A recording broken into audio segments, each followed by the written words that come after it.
So just talk about getting through that game on Saturday. I mean, obviously, everybody's kind of banged up at this stage of the season, but just how tough was that for you physically? We had a great game plan going in, and just had to do my job, execute it well at the best of our ability, and I feel like we did that on the O-line. We got some good yards running. Obviously, it wasn't completely clean. They had a good defensive front. They did a lot of movement, so it was definitely a big technique day. But I was proud of our outcome with how many rushing yards we had. And so I think overall it was a great game for us in front. How fun was it as an offensive line to finish the game the way you did, kind of just running it even when they knew you were going to run it? Yeah, I mean, it's important that you have that aspect in your game because, a closer game, it depends on where the clock is. You could really you may have to rely on a first down running the ball. So it's just I think it's reassuring to see that we have that capability, and when it really comes down to it in a tight game and we need that, we can lean on us to do it. So what stands out about Utah? Yeah, I mean, Utah's always big and physical. Coach Whittingham always has a great team. Recruits great guys and gets them right. I have nothing but respect for them for what they've done the last few years, and so this is a big game, and you cannot come into it thinking anything else, but you have to play your best. So. When you are not 100% like you are, do you have to overcompensate for that? Like, do you change anything technique-wise? No, I'm feeling better. I'm feeling a lot better now. I just, everything comes down to technique. If you don't do the technique and you try and do something else, you'll see bad results on the field. So I do what I'm coached, and it helps me out however I feel. So has it been an adjustment, playing with your right foot or leg half taped up? A little bit,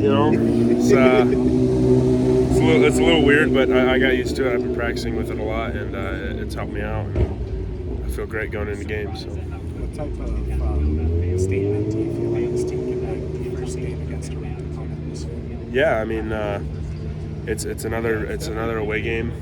It's going to be a loud stadium, and so I think we do have a lot to prove. A little redemption for the Oregon State game.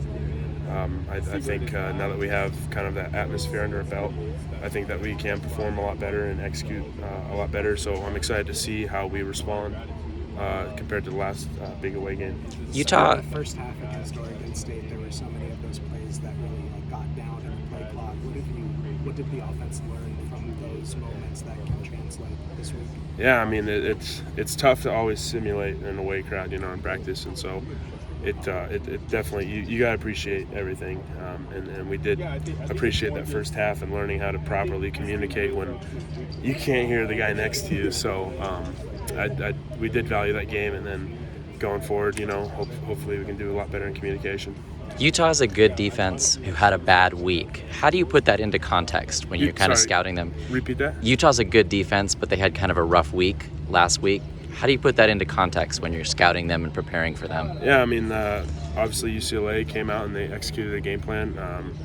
You can't focus on that. You just got to look at what they do, the tendencies from the games going forward, and learn from it, and then see how you can attack them. So the last few seasons, you guys had really a difficult time gaining 1 yard at times.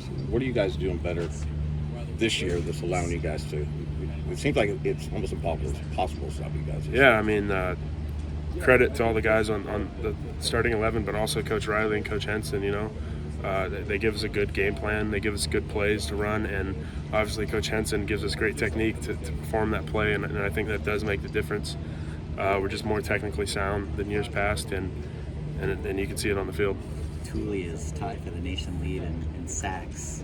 Just going up against him over the years in practice, what is it that makes him so tough to stop? Yeah, I mean, it's no surprise that he is where he's at. You could tell all spring ball, all fall camp, he was going to be something special this year. And those are reps that you have to appreciate because it's not every time a Thule comes around you get to go against that, an NFL talent. So it makes us better as an O-line, and obviously you're seeing him do incredible things on the field.